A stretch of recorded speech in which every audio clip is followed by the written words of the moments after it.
ஜோதிடத்தை நாடி வந்த அன்பு நேயர்களுக்கு வணக்கமுங்க. எத்தனையோ வீடியோ பார்த்தாலும் இந்த ஒரு வீடியோ உண்மையா கஷ்டப்படுற உங்க வாழ்க்கைய மாற்ற போகுதுங்க. அப்படி என்ன இந்த வீடியோல இருக்குன்னு தெரிஞ்சுக்கிறதுக்கு முன்னாடி நம்ம சேனலை முதல் முறையா பாக்குறவங்களா இருந்தா சப்ஸ்கிரைப் பண்ணிக்கோங்க. பெல் பட்டனையும் கொடுத்து ஆல் அப்படிங்கிற ஆப்ஷனை சூஸ் பண்ணி வச்சுக்கோங்க. அப்பதான் நாங்க போடுற ஒவ்வொரு பதிவும் உங்ககிட்ட வந்து சேருமுங்க. எப்பவுமே ஒரு நல்ல விஷயத்த தொடங்குவதற்கு முன்னாடி பெருமான் முருகனை மனதார வேண்டிக்கோங்க.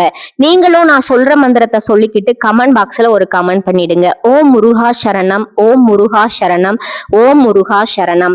வணக்கமுங்க. இப்ப மீன ராசிக்காரங்களோட கிரக நிலை எப்படி இருக்குதுன்னு பாக்கலாங்களா? சுகஸ்தானத்துல குரு பகவான் வக்ர நிலையில இருக்கிறாருங்க. ரண ருண ரோகஸ்தானத்துல கேது பகவானும், லாபஸ்தானத்துல சூரிய பகவானும், செவ்வாய் பகவானும், புதன் பகவானும், சுக்கிர பகவானும் இருக்கிறாங்கங்க. அயன சயன போகஸ்தானத்துல சனி பகவானும் ராகுவும் இருக்கிறாங்கங்க. மீன ராசிக்கானங்க புதுமையான சிந்தனைக்கு சொந்தக்காரங்க. பூ போல மனசு, கோபத்தை மறைச்சிட்டு சிரிப்பு மட்டும் காட்டக்கூடியவங்க. எடுத்த காரியத்தை எப்படியாவது முடிச்சிடணும் அப்படிங்கிறதுக்காக கஷ்டப்பட்டு போராடக்கூடியவங்க. நல்லது கெட்டதை முழுசா தெரிஞ்சவங்க. குரு பகவான ராசி அதிபதியா கொண்டவங்க. எல்லா இடங்கள்லயும் நேர்மையும் உண்மையும் மட்டுமே நம்பக்கூடியவங்க. உங்களுக்கு சொந்தமோ பந்தமோ அது தப்புனா தப்புதான், வெட்டு ஒண்ணு துண்டு ரெண்டுன்னு பேசக்கூடியவங்க. உங்களை ஒருத்தர் பஞ்சாயத்துக்கு கூட்டிட்டு போறாங்க அப்படின்னா நீங்க கூட்டிட்டு போறவர் பக்கம் எல்லாம் சப்போர்ட் பண்ண மாட்டீங்க. எந்த தரப்புல நியாயம் இருக்குதோ அங்கதான் நீங்க சப்போர்ட் பண்ணுவீங்க. உண்மை நியாயத்திற்கு மட்டுமே என்னைக்குமே கை கொடுப்பீங்க. உண்மைக்கு புறம்பா எந்த ஒரு விஷயத்தையுமே செய்ய மாட்டீங்க. இதனாலதான் உங்களுக்கு நிறைய கஷ்டங்களும் துன்பங்களும் அதிகமாகவே ஏற்பட்டிருக்குதுங்க. தங்களுடைய கஷ்டத்தையும் கண்ணீரையும் கடுகளவு கூட மத்தவங்களுக்கு தெரியாம பாத்துக்குவீங்க. இதனால பாக்குறவங்க எல்லாருமே மீன ராசியா இவங்களுக்கு என்னப்பா சூப்பரா இருக்காங்க, இவங்களுக்கு என்ன குறைச்சல் அப்படின்னு நினைச்சிட்டு இருக்காங்க. ஆனா சாப்பாட்டுக்கு கூட கஷ்டப்படுறது உங்களுக்கு மட்டும்தான் தெரியுமுங்க. கஷ்ட காலத்துல திரும்பி பார்க்க கூட ஆள் கிடையாது. ஏதோ தட்டு தடுமாறி எந்திரிச்சு நிக்கிறப்ப உங்களை குறை சொல்றதுக்குன்னே நிறைய பேர் தேடி வருவாங்க. உங்க சொந்தக்காரங்க நண்பர்களுக்கு ஒரு தேவை இருக்குதுன்னா மட்டும்தான் உங்ககிட்ட வருவாங்க. அந்த தேவை முடிஞ்ச உடனே உங்களை கலட்டி விட்டுருவாங்க. மறுபடியும் அவங்க வந்து உங்ககிட்ட உதவினும் கேட்பாங்க. அவங்க உங்களுக்கு முன்னாடி பண்ண துரோகத்தை எல்லாமே மறந்துட்டு மீண்டும் அவங்களுக்கு உதவி செஞ்சு ஏமாறக்கூடியவங்க தாங்க நீங்க. வாழ்க்கையில எப்படியாவது முன்னேறிடணும் அப்படிங்கிறதுக்காக தினம் தினம் கஷ்டப்பட்டு உழைக்கிறவங்க தான் மீன ராசிக்காரங்க. கடந்த காலகட்டங்கள்ல தங்களுடைய வாழ்க்கையில நீங்க நல்லது நடக்க போகுதுன்னு நினைச்சிட்டு இருந்திருப்பீங்க. ஆனா உங்களுக்கு அந்த டைம்ல ஒரு மிகப்பெரிய ஏமாற்றம் தான். இந்த 7.5 சனி மூலமா நிறைய கஷ்டங்களும் துன்பங்களும் பிரச்சனைகள் மட்டுமே உங்க வாழ்க்கையில கடந்த காலகட்டங்கள்ல அதிகப்படியா ஏற்பட்டிருந்திருக்குமுங்க. மீன ராசிக்காரங்க சொந்த பந்தத்தை இழந்தீங்க, சொத்துக்களை இழந்தீங்க, தங்களுக்கு நெருக்கமா இருக்கக்கூடிய உறவுகளையுமே இழந்தீங்க. கடைசியா நான் மட்டும்தான் எல்லாத்தையும் இழந்துட்டு நிக்கிறதா இருக்குது, எனக்கு உயிர் வாழவே பிடிக்கலன்னு சொல்லிக்கிட்டு இருக்கீங்க. இதுக்கு மேல என்னால வாழவே முடியல சாமி, தயவு செஞ்சு என்னை வந்து உன் கூடையே கூட்டிட்டு போயிறேன். நான் இவ்வளவு கஷ்டப்பட்டதுக்கு அப்புறம் எனக்கு வாழ்க்கையில வாழணுங்கிற எண்ணம் சுத்தமாவே போயிருச்சு. உங்க மனசுல கவலையும் துன்பமும் தான் அதிகமா இருக்குதுங்க. நீங்க செய்யக்கூடிய ஒவ்வொரு விஷயத்தையுமே தடுப்பதற்கும் உங்களை அவமானப்படுத்துவதற்கும் இங்க நிறைய நபர்கள் முயற்சி பண்ணிட்டு இருக்காங்கங்க. இது எல்லாமே தெரிஞ்சுமே கூட நீங்க என்னமோ பண்ணுங்க, எனக்கு என்ன வந்துச்சு அப்படின்னு தான் வேலையில மட்டும் என்னைக்குமே குறிக்கோளா இருக்கிறவங்க தாங்க நீங்க. ஏன் எனக்கு மட்டும் இவ்வளவு கஷ்டம் வருது, என்னுடைய வாழ்க்கையில நான் யாருக்குமே கெடுதலையோ கஷ்டத்தையோ துன்பத்தையோ கொடுத்ததில்ல, எனக்கு மட்டும் ஏன் இந்த மாதிரி எல்லாம் நடக்குது அப்படின்னு தான் பெரும்பாலான நபர்கள் சொல்லிட்டு இருக்கீங்க. உங்களுக்கு பிரச்சனைங்கிறது வருமுங்க, அது கொஞ்ச நாள் இருக்கும், அதுக்கப்புறம் அந்த பிரச்சனை போயிருமுங்க. இந்த மாதிரி பிரச்சனை வரும் போகும் அப்படிங்கிற நிலைமையில தான் நிறைய நபர்கள் வாழ்ந்துட்டு இருக்கீங்க. நீங்க என்னதான் பிரச்சனையை தவிர்த்தாலும் ஏதாவது ஒரு சூழ்நிலையில உங்களை நோக்கி பிரச்சனையும் கஷ்டமும் வந்துகிட்டு தாங்க இருக்கும். ஆனா இனி வரக்கூடிய நாட்கள்ல உங்களுக்கு இன்பத்தையும் மகிழ்ச்சியும் மட்டுமே தரக்கூடிய ஒரு காலகட்டமா அமைஞ்சிருக்குதுங்க. இது நாள் வரைக்கும் நடந்த கெட்ட விஷயத்தை எல்லாமே விட்டுடுங்க. ஆனா இனி வரக்கூடிய நாட்கள்ல உங்களுக்கு எப்படிப்பட்ட நன்மைகள் நடக்க போகுது அப்படிங்கறத பத்தி தான் இந்த வீடியோ பதிவுல நம்ம முழுசா பார்க்க போறோமுங்க. கடந்த 2025ல மிக மோசமான ஒரு நரக வாழ்க்கையில வாழ்ந்தவங்க தாங்க மீனராசிக்காரங்க. ஆனா தற்பொழுது இந்த 2026ல நிச்சயம் ஒரு மாற்றத்தை தரக்கூடிய ஒரு ஆண்டா பார்க்கப்படுதுங்க. இனி வரக்கூடிய காலகட்டங்கள்ல உங்களுக்கு எவ்வளவு மோசமான ஆண்டா மாறியுதா அப்படின்னு நீங்க கேட்கறது புரியுதுங்க. ஆனா தற்பொழுது உங்களுக்கு இனி வரக்கூடிய நாட்கள்ல பாத்தீங்கன்னா வீரபத்ர ராஜயோகம் அப்படிங்கிறது கிடைக்க போகுதுங்க. அது என்ன சாமி வீரபத்ர ராஜயோகம் அப்படின்னு கேட்பீங்க. அதாவது சுக்கிர பகவானும் புதன் பகவானும் சேர்க்கை தாங்க. அது அடுத்து வரக்கூடிய 90 நாட்களுக்கு இது இருக்க போகுதுங்க. அந்த 90 நாட்களுக்குள்ள பாத்தீங்கன்னா நீங்க ஆசைப்பட்ட விஷயம், இதற்காக நீங்க கஷ்டப்பட்டிருப்பீங்க, இது நம்மளுக்கு கிடைச்சா கொஞ்சம் நல்லா இருக்கும் அப்படின்னு நீங்க நினைக்கக்கூடிய விஷயங்கள் எல்லாமே இந்த இடைப்பட்ட 90 நாட்களுக்குள்ள உங்களுக்கு கிடைக்க போகுதுங்க. அதுதான் இந்த வீரபத்ர ராஜயோகம். அதை தொடர்ந்து உங்களுக்கு சனியுடைய வக்ர நிவர்த்தி நிவர்த்தி, குருவுடைய வக்ர பயிற்சி, சுக்கிர பயிற்சி, சூரிய பயிற்சி, ராகு கேது பயிற்சியில கிட்டத்தட்ட ஒரு 5 பயிற்சியானது உங்களுக்கு தொடர்ந்து கிடைக்கிறதுனால இந்த 2026 நிச்சயம் உங்களுக்கு ஒரு மாற்றத்தை தரக்கூடிய ஆண்டா பார்க்கப்படுதுங்க. முதலாவதா சனியுடைய வக்ர நிவர்த்தி.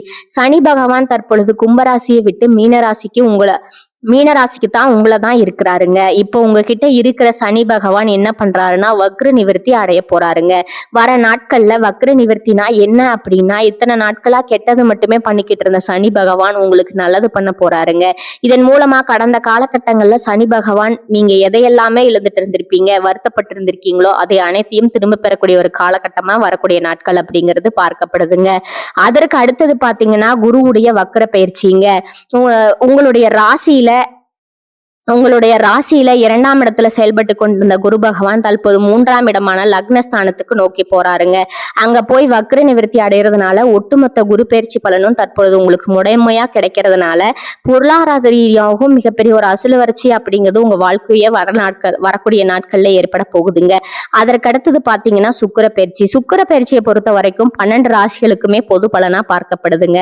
அதன் மூலமா உங்களுக்கு கூடுதல் முன்னேற்றம் அப்படிங்கிறது நிச்சயமா ஏற்பட போகுதுங்க. அடுத்ததா ராகு கேது பயிற்சி. ஐயோ, ராகு கேது பயிற்சியா சொன்னாவே எல்லாருமே பயப்படுவாங்க. அந்த அளவுக்கு நெகட்டிவான தாட் தான் இந்த ராகு கேது பயிற்சின்னு நினைச்சு எல்லாருமே நினைச்சிட்டு இருக்கீங்க. அப்படி கிடையாதுங்க. இதுல கேது பகவான் என்ன பண்றாரு அப்படின்னா, கடந்த காலகட்டங்கள்ல உங்களுக்கு நிறைய உடல் சார்ந்த பிரச்சனைகள் அப்படிங்கறது அதிகமா சந்திச்சிருப்பீங்க. அடிக்கடி குழந்தைகளுக்கு உடம்பு சரியில்லாம போறது, வீட்டுல உள்ள பெரியவங்களுக்கு உடம்பு சரியில்லாம போறது, அப்பா அம்மாவுக்கு உடம்பு சரியில்லாம போறது, என்ன நோயினே தெரியாது ஹாஸ்பிட்டல் போவீங்க, 2000-3000 செலவாகி இருக்குமுங்க. இந்த மாதிரி பிரச்சனை எல்லாமே கேது பகவான் இந்த காலகட்டங்கள்ல முழுவதுமா உங்களுக்கு நிவர்த்தி பண்ணி விட்டுருவாருங்க. கடந்த காலகட்டங்கள்ல நல்ல ஒரு வேலைங்கிறது கிடைச்சிருக்காது. ஏதோ ஒரு கிடைக்கிற வேலைக்கு ஒரு 10,000 ரூபாய் சம்பளத்துக்கோ 15,000 ரூபாய் சம்பளத்துக்கோ பிடிக்காத ஒரு வேலையை குடும்ப கஷ்டத்துக்காக வேற வழியே இல்லாம செஞ்சுட்டு இருந்திருப்பீங்க. ஆனா இனி வரக்கூடிய நாட்கள்ல நீங்க படிச்ச படிப்புக்கு ஏத்த மாதிரியும் உங்களுக்கு பிடிச்ச மாதிரியும் நீங்க ஒரு அரசாங்க வேலைக்கு ட்ரை பண்ணாலும் சரி, ஒரு ஐடி வேலைக்கு ட்ரை பண்ணாலும் சரி, பிரைவேட் வேலையோ பேங்க் வேலையோ எந்த வேலைக்கு ட்ரை பண்ணாலும் அந்த வேலை அப்படிங்கிறது உங்களுக்கு நிச்சயமா கிடைக்க போகுதுங்க. கோர்ட்டு கேஸ்ன்னு ரொம்ப நாட்களா அலைஞ்சிட்டு இருக்கிற நபர்களுக்கு விரைவிலேயே உங்களுக்கு சாதகமா தீர்ப்பு வருமுங்க. சொத்து பிரச்சனையும் உங்களுக்கு சாதகமாவே முடியுமுங்க. சனி பகவானுடைய பார்வை உங்களுக்கு நேரடியாகவே இருக்குதுங்க. இதன் மூலமா வருமானம் அப்படிங்கிறது பல வழிகள்ல வருமுங்க. தொழில லாபம் சற்று அதிகமாகவே கிடைக்குமுங்க. அரசியல்வாதிகளை பொறுத்த வரைக்கும் புதிய பொறுப்புகள், புதிய பதவிகள் எல்லாமே தானாகவே உங்களை வந்து சேருமுங்க. ராகு கேதுவால உங்களுடைய செல்வாக்கு உயருமுங்க. உடல் ஆரோக்கியம் மேம்படுமுங்க. சங்கடங்கள் நீங்குமுங்க. மறைமுகமா உங்க தொழில் வாழ்க்கையிலும் சரி, இல்லற வாழ்க்கையிலும் சரி நிறைய நபர்கள் தொல்லை கொடுத்திருப்பாங்க. இனி அவர்களுடைய தொந்தரவுங்கிறது முழுவதுமா இருக்காதுங்க. கடந்த காலகட்டங்கள்ல நீங்களும் ஒரு கம்பெனில இரவு பகல் பார்க்காம உழைச்சிட்டு இருந்திருப்பீங்க. உங்களுடைய சொந்த கம்பெனியா நினைச்சு வேலை செஞ்சிருப்பீங்க. ஆனா உங்களுக்கு ஒரு சரியான அங்கீகாரம் அப்படிங்கிறது கிடைச்சிருக்காதுங்க. உங்களுக்கு அப்புறமா கூட நிறைய நபர்கள் வேலைக்கு வந்திருப்பாங்க. அவங்களுக்கு நிறைய சலுகை எல்லாமே கிடைச்சு நல்ல ஒரு முன்னேற்றத்திற்கு போயிருப்பாங்க. ஆனா இனி வரக்கூடிய நாட்கள்ல உங்களுக்கு சம்பள உயர்வு, பதவி உயர்வு, உங்களுக்கு மேலே இருக்கக்கூடிய அதிகாரிகளோட ஆதரவு முதற்கொண்டு உங்களுக்கு கிடைக்க போகுதுங்க. இனி உங்க வார்த்தைக்கு மதிப்பும் மரியாதையும் கிடைக்குமுங்க. அந்தஸ்துல நீங்க எதிர்பார்த்த உயர்வுக்கு போக போறீங்க. இனி நினைச்சது எல்லாமே நடக்குமுங்க. தொழில்ல வியாபார தடைகள் அனைத்தும் விலகுமுங்க. லாபம் அதிகமாக கிடைக்குமுங்க. முன்னேற்றம் உண்டாகுமுங்க. வரவேண்டிய பணம் விரைவில் கைக்கு வந்து சேருமுங்க. குடும்பத்துல நெருக்கடிகள் விலகுமுங்க. செல்வாக்கும் அந்தஸ்து உயருமுங்க. வெளிநாட்டு முயற்சிகள் வெற்றியை தருமுங்க. தெய்வ சிந்தனை அதிகமாகுமுங்க. பெரியோர்களுடைய உதவிகள் கிடைக்குமுங்க. உறவில் இருந்த சண்டை சச்சரவுகள் முழுவதுமா விலகுமுங்க. புதிய நண்பர்கள் உங்களுக்கு உதவி செய்வாங்க. தொழில ஏற்பட்ட நெருக்கடிகள் நீங்குமுங்க. முடங்கி கிடந்த நிறுவனங்கள் மீண்டும் இயங்குமுங்க. வியாபாரத்துல எதிர்பார்த்த லாபம் கிடைக்குமுங்க. புதிய தொழில் தொடங்கக்கூடிய முயற்சிகள் கண்டிப்பாக உங்களுக்கு வெற்றியை தருமுங்க. கடந்த காலகட்டங்கள்ல திருமண நிலை அப்படிங்கிறது உங்களுக்கு நிறைய பிரச்சனையும் சிக்கலையுமே பெரும்பாலும் சந்திச்சிருப்பீங்க. இதுல குறிப்பா பெண்களுக்கு பாத்தீங்கன்னா ஏதாவது ஒரு வகையில எளிமையா திருமணம் அப்படிங்கறத அடைஞ்சிருதுங்க. ஆனா ஆண்கள் தான் ரொம்பவும் பாவம். அடிச்சு புடிச்சு நிச்சயதார்த்தம் வரைக்கும் போனா கூட அக்கம் பக்கம் இருக்கிறவங்க, தெரிஞ்சவங்க கெடுத்து வர நிறைய நபர்கள் இருப்பாங்க. அது மட்டும் இல்லாம ஜாதகத்திலையும் சுத்த ஜாதகம், ராகு கேது ஜாதகம், செவ்வாய் ஜாதகம் இருக்கிறதுனால திருமண தடை அப்படிங்கிறது ஆண்களுக்கு அதிகமாகவே ஏற்பட்டிருக்குமுங்க. இது அனைத்தும் நிவர்த்தியாகி விரைவில் நீங்க திருமண வாழ்க்கைக்குள்ள இன்னொரு 6 மாதத்துக்குள்ள அடியெடுத்து வைக்க போறீங்க. வாழ்க்கை துணையை இழந்த மீனராசி ஆண்களோ பெண்களோ அடுத்து வந்து 2வது திருமணம், அதாவது மறுமணம் பண்ணலாமா வேண்டாமா அப்படிங்கிற ஒரு மிகப்பெரிய குழப்பத்துல இருப்பீங்கங்க. அப்படி 2வது திருமணம் பண்ணும்போது சொந்தக்காரங்க தப்பா பேசிடுவாங்களோ, ஊர்க்காரங்க தப்பா நினைச்சிருவாங்களோ, நம்ம கேரக்டர் தப்பா சொல்லிருவாங்களோ அப்படிங்கிறதுக்காகவே நிறைய நபர்கள் 2வது திருமணத்தை பத்தி யோசிக்காம இருக்கீங்க. இப்ப இருக்கக்கூடிய பொருளாதார சூழ்நிலையும் இருக்கக்கூடிய காலகட்டத்தையும் வச்சு பார்க்கும்போது ஒரு சிங்கிள் பேரண்டால இந்த சொசைட்டியை சர்வே பண்றது ரொம்பவும் கடினமுங்க. நீங்க எதிர்பார்த்த மாதிரி நல்ல ஒரு மறுவாழ்க்கை அப்படிங்கிறது விரைவில் உங்களுக்கு அமையுமுங்க. குழந்தை பாக்கியத்திற்காக ஏங்கிய மீனராசி நேயர்களுக்கு எங்களுக்கு மேரேஜ் ஆகி 3 வருஷம் ஆகுது, 5 வருஷம் ஆகுது, 8 வருஷம் ஆகுது. நாங்களும் போகாத ஹாஸ்பிட்டல் இல்ல, பார்க்காத ட்ரீட்மெண்ட் இல்ல. வாரத்துல 3 நாள் கோவிலுக்கு போய் வழிபாடு செஞ்சு வந்துட்டு இருக்கோம். ஆனா எங்களுக்கு குழந்தை பாக்கியமே இல்ல சாமி அப்படின்னு தான் நிறைய நபர்கள் சொல்றீங்க.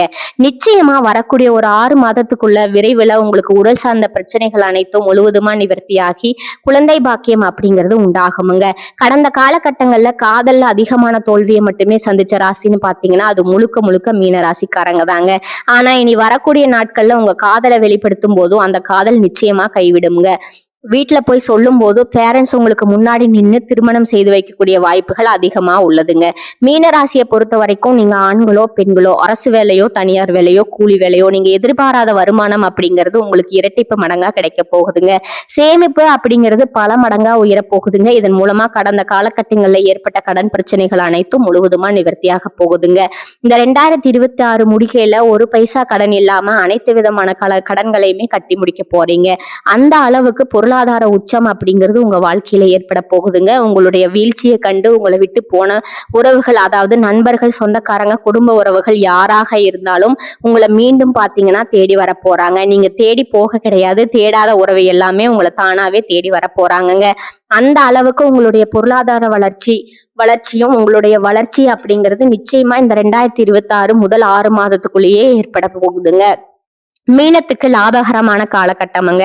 ஒரு ஜாதகத்திற்கு பலம் சேர்ப்பது லாபஸ்தானம் ஆகுமுங்க. அந்த வகையில ராசிக்கு 11ஆம் இடமான லாபஸ்தானத்துல சூரிய பகவானும் செவ்வாய் பகவானும் புதன் பகவானும் சுக்கிர பகவானோட சேர்க்கை இருக்குதுங்க.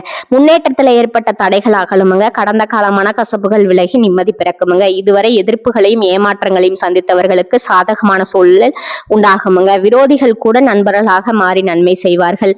அடிப்படை வசதி பெருகுமுங்க. மதிப்பும் மரியாதையும் உயருமுங்க. உற்சாகத்தோடு செயல்படுவீர்கள். திடீர் அதிர்ஷ்டம், உயில் சொத்து, எதிர்பாராத தனவரவு வருமுங்க. கடன் பிரச்சனை குறையுமுங்க. வறுமையில வாடியவர்களுக்கு வாழ்வில வசந்தம் வீசுமுங்க. ஆடை ஆபரண சேர்க்கை உண்டாகுமுங்க. திருமண தடை அகலுமுங்க. விரும்பிய வரன் கை கொடுமுங்க. சொத்து பிரச்சனை சுமூகமாகுமுங்க. உங்கள் குடும்ப விவகாரங்கள்ல தலையிட்டவர்கள் தாமாகவே விலகுவார்கள். இனிமை தரும் இடமாற்றங்கள் ஏற்படுமுங்க. குழந்தை பாக்கியம் உண்டாகுமுங்க. பூர்வீகத்தை விட்டு வெளியேறிய சிலர் மீண்டும் சொந்த மண்ணில குடியேற வாய்ப்பு உள்ளதுங்க. ஞாயிற்றுக்கிழமை சூரிய நமஸ்காரம் செய்வதால காரிய கடை அகலுமுங்க. இந்த காலகட்டத்துல ராசி அதிபதி குரு சஞ்சாரம் ராசிக்கு 4 இருப்பதால பணவரத்து அதிகரிக்குமுங்க. அறிவுத்திறமை வெளிப்படுமுங்க. உங்கள் வார்த்தைக்கு மதிப்பு உண்டாகுமுங்க. செவ்வாய் சஞ்சாரத்தால பூமி சம்பந்தமான காரியங்கள் நன்றாக நடந்து முடியுமுங்க. அதிகமாக உழைக்க வேண்டி இருக்குமுங்க. தொழில் வியாபாரம் தொடர்பான அலைச்சல் இருக்குமுங்க. வாடிக்கையாளர்களிடம் சாமர்த்தியமாக பேசுவதன் மூலம் வியாபாரம் வளர்ச்சி அடையுமுங்க. அடுத்தவர்கள் கூறும் ஆலோசனைகளை ஏற்கும் போது கொஞ்சம் கவனம் தேவைங்க. அவற்றை ஆராய்ந்து பார்த்து செய்வது நல்லதுங்க. உத்தியோகஸ்தர்கள் கூடுதல் உழைக்க வேண்டி இருக்குமுங்க. குடும்பத்துல வாக்குவாதத்தையும் கோபத்தையும் தவிர்ப்பது நல்லதுங்க. பெண்களுக்கு எந்த ஒரு காரியத்தையும் செய்து முடிக்க உழைக்க வேண்டி இருக்குமுங்க. கலைத்துறையினருக்கு பணவரத்தை எதிர்பார்த்தபடி இருக்குமுங்க. அரசியல் துறையினருக்கு வாக்குவாதங்களை தவிர்ப்பது நல்லதுங்க. மாணவர்களுக்கு மற்றவர்கள் அனுசரித்து செல்வது நன்மையை தருமுங்க. திடீர் அதிர்ஷ்டங்களுக்கு வாய்ப்பு உண்டுங்க. எதிர்பாராத செலவுகளுக்கும் வாய்ப்பு இருக்குதுங்க. சிலருக்கு வெளியூர் பயணமும் அதனால் ஆதாயமும் ஏற்படுமுங்க. திருமண வயதில் உள்ள மகன் அல்லது மகளோட திருமணம் தொடர்பான முயற்சிகள் சாதகமாக முடியுமுங்க. வாழ்க்கை துணை வழி உறவினர்களிடம் எதிர்பார்த்த காரியம் அனுகூலமாக முடியுமுங்க. பிள்ளைகளால உறவினர்களிடம் கௌரவம் அதிகரிக்குமுங்க. இழுபறியாக இருந்து வந்த அரசாங்க காரியங்கள் நல்லபடியா முடியுமுங்க. அலுவலகத்துல வேலை சுமை அதிகரிக்குமுங்க. சிலருக்கு விரும்பத்தகாத இடமாற்றம் ஏற்படக்கூடுமுங்க. அதிகாரிகளிடம் பக்குவமாக நடந்து கொள்ளணுமுங்க. எதிர்பார்த்த சலுகைகள் இழுபறிக்கு பிறகு கிடைக்குமுங்க. வியாபாரத்துறையில இருக்கிறவங்களுக்கு வியாபாரத்தை விரிவுபடுத்தவும் வாடகை இடத்திலிருந்து சொந்த இடத்துக்கு கடைய மாற்றவும் வாய்ப்பு உண்டாகுமுங்க. குடும்பத்தை நிர்வகிக்கும் பெண்களுக்கு அக்கம் பக்கத்தில் உள்ளவர்களிடம் பக்குவமாக நடந்து கொள்வதும் புகுந்த வீட்டு உறவினர்களோட அனுசரணையாக இருப்பார்கள். அடுத்ததா உங்களோட நட்சத்திர பலன்களை பார்க்கலாங்களா. முதலாவதா பூரட்டாதி 4ஆம் பாதங்க. இந்த காலகட்டத்துல எல்லா வசதிகளும் உண்டாகுமுங்க. நோய் நீங்கி ஆரோக்கியம் பெறுவீர்கள். மனதுல தைரியமும் தன்னம்பிக்கையும் பிறக்குமுங்க. தாயின் உடல் ஆரோக்கியத்துல கவனம் தேவைங்க. நண்பர்கள் உறவினர்கள் மூலம் உதவிகள் கிடைக்குமுங்க. தந்தையுடன் மனஸ்தாபம் ஏற்படலாமுங்க. எதிர்பாராத காரிய தடைகள் வருமுங்க. வாகனங்கள்ல செல்லும் போது மிகவும் கவனம் தேவைங்க. இரண்டாவதா உத்திரட்டாதி நட்சத்திரக்காரங்க. இந்த காலகட்டத்துல தொழில் வியாபாரத்துல சுமாரான போக்கு காணப்படுமுங்க. புதிய ஆர்டர்கள் கிடைப்பதில் தாமதம் ஏற்படலாமுங்க. உத்தியோகத்துல இருப்பவர்கள் நம்பிக்கையுடன் செயலாற்றுவதன் மூலம் நன்மை அடைவீர்கள். அலுவலக பணிகள்ல தாமதம் ஏற்படலாமுங்க. குடும்பத்தினருக்கு தேவையான பொருட்களை வாங்குவீர்கள். கணவன் மனைவிக்கிடையே ஒற்றுமை காணப்படுமுங்க. பிள்ளைகளோட கல்வி அவர்களோட செயல்களோட கவனம் செலுத்துவீங்க. மூன்றாவதா ரேவதி நட்சத்திரக்காரங்க. இந்த காலகட்டத்துல பெண்களுக்கு எதிலும் எதிர்பாராத தடைகள் உண்டாகலாமுங்க. தன்னம்பிக்கையுடன் செயல்பட்டு காரிய வெற்றி அடைவீர்கள். கலைத்துறையினருக்கு நீண்ட நாட்களாக இருந்த மன அழுத்தம் நீங்கும்படியான சூழல் உருவாகுமுங்க. உடன் இருப்பவர்களோட ஒத்துழைப்பு இருக்குமுங்க. எனினும் கவனமுடன் செயல்படுவது நன்மையை தருமுங்க. அடுத்ததா உங்களுக்கான அதிர்ஷ்ட எண்கள் பாத்தீங்கன்னா 2 மற்றும் 4ங்க. வழிபட வேண்டிய தெய்வம் தட்சிணாமூர்த்திங்க. பரிகாரம் தட்சிணாமூர்த்தியை வழிபடுவது வெற்றிக்கு உதவுமுங்க. கடன் பிரச்சனை குறையும். கல்வியில் வெற்றி கிடைக்குமுங்க. இந்த சேனல் உங்களுக்கு பிடிச்சிருந்தா லைக் பண்ணிக்கோங்க, ஷேர் பண்ணிக்கோங்க. வாழ்க வளமுடன். நன்றி, வணக்கம்.